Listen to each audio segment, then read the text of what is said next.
Bonjour à tous, alors j'espère que vous allez bien.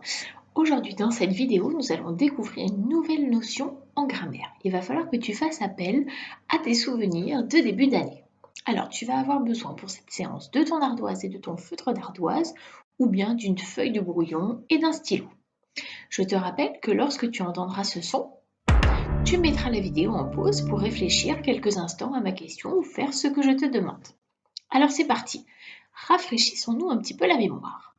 Pourrais-tu me rappeler ce que c'est qu'une phrase? Alors une phrase, c'est un ensemble de mots qui ont du sens. La phrase, elle est constituée d'un sujet, d'un verbe et parfois d'un complément. Tu verras ça en CM1. Une phrase, elle commence toujours par une majuscule et elle se termine toujours par un point. On verra qu'il y a différents types de points, on l'avait vu en début d'année. Te souviens-tu quels sont les 3 types de phrases qu'il existe? Tu peux aller vérifier si tu as besoin dans ton lutin de français à la partie grammaire. Alors, il y a la phrase déclarative pour dire, pour déclarer quelque chose simplement. Il y a la phrase exclamative pour dire quelque chose en s'exclamant et cette phrase, elle se terminera par un point d'exclamation. Et enfin, on a la phrase interrogative qui sert à poser une question qui se terminera par un point d'interrogation à la fin. Alors aujourd'hui, notre objectif, c'est d'apprendre à construire correctement une phrase interrogative. Il faut savoir qu'il y a quand même une différence entre l'oral, quand on parle, d'accord, et lorsque l'on écrit. À l'écrit, il y a certains codes que l'on doit appliquer pour faire passer le message que l'on veut, car on n'a pas du tout la même intonation de voix qui nous aide à faire passer nos messages à l'oral. Alors, il est important que tu maîtrises bien ces codes écrits, car dans la vie, il nous arrive souvent d'avoir besoin de nous exprimer à l'écrit. Alors, à ton avis, comment doit-on faire pour construire une phrase interrogative? Dans quel ordre on doit placer les mots et quel genre de mots d'ailleurs? Je te laisse réfléchir quelques instants et tu vas prendre ton ardoise ou ta feuille et tu vas essayer d'écrire 2 ou 3 phrases interrogatives pour voir comment tu procèdes spontanément. Alors, tu vas garder tes idées en tête et tu vas observer l'extrait de bande dessinée qui s'affiche. Tu vas devoir y repérer plusieurs façons possibles de construire une question. Un indice, il y a 3 façons différentes de construire une phrase interrogative. Alors, pour construire une question, nous pouvons procéder de 3 façons différentes. Regarde la première bulle de la bande dessinée. Ici, on utilise ce que l'on appelle l'inversion du sujet et du verbe pour montrer que l'on pose une question, avec bien sûr un point d'interrogation à la fin. Alors, dans une phrase déclarative, on trouve d'abord le sujet et ensuite le verbe. Mais pour poser une question, on va devoir inverser ces 2 mots. Ici, le sujet vous se trouve bien après le verbe avez. As-tu remarqué d'ailleurs qu'un signe de ponctuation vient s'ajouter entre le sujet et le verbe lorsqu'ils sont inversés? C'est un petit tiret que l'on doit ajouter lorsque l'on inverse le sujet et le verbe dans une question.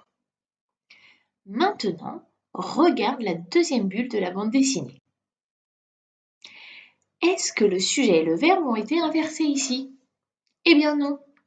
Ici, on retrouve bien le sujet en premier, vous, et ensuite le verbe a aurait.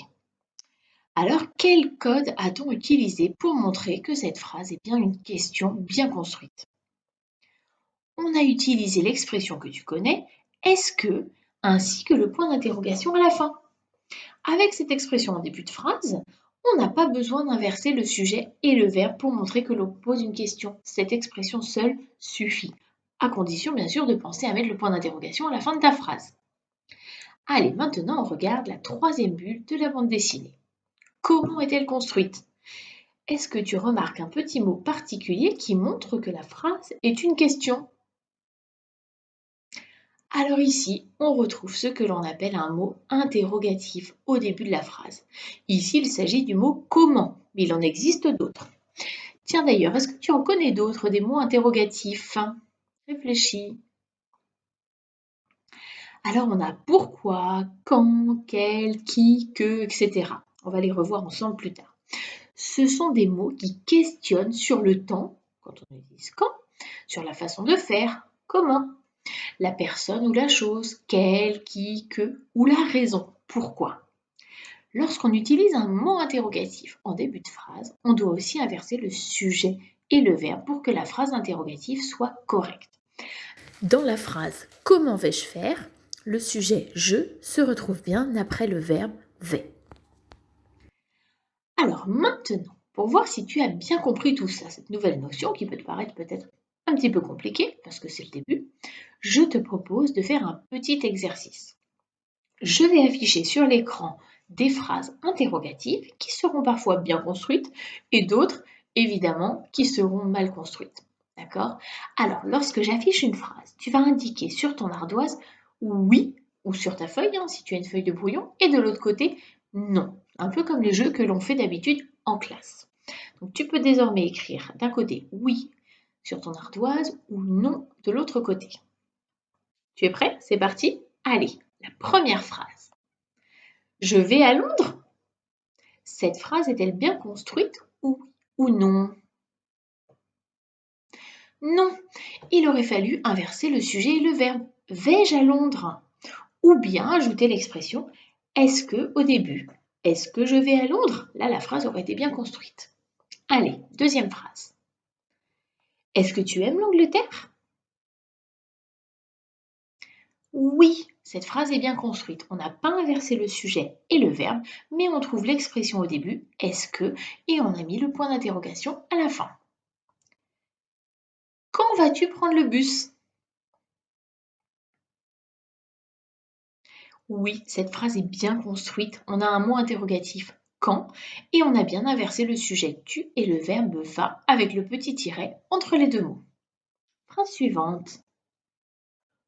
Pourquoi tu parles anglais? Non, cette phrase n'est pas bien construite. On a bien un mot interrogatif au début, mais il aurait fallu inverser le sujet et le verbe. Pourquoi parles-tu anglais? Allez, une dernière phrase pour voir si tu as compris. Est-ce que chantes-tu souvent? Non, là, cette phrase, elle n'est pas bien construite. Je suis sûre que tu as bien compris pourquoi. On a utilisé un double code ici, donc c'est faux, puisqu'on a utilisé à la fois l'expression est-ce que et aussi l'inversion du sujet tu et du verbe chante ensuite. Il aurait fallu utiliser une seule méthode, soit est-ce que tu chantes souvent ou bien chantes-tu souvent. Alors, maintenant, il ne te reste plus qu'à lire la leçon que je t'ai envoyée. D'accord? Tu la rangeras ensuite dans ton lutin de français à la partie grammaire, la leçon numéro G10. Si tu as des questions, n'hésite pas à m'envoyer un message. Voilà, pour aujourd'hui, la première séance de grammaire sur la phrase interrogative est terminée. Je te souhaite une bonne journée et je te dis à bientôt.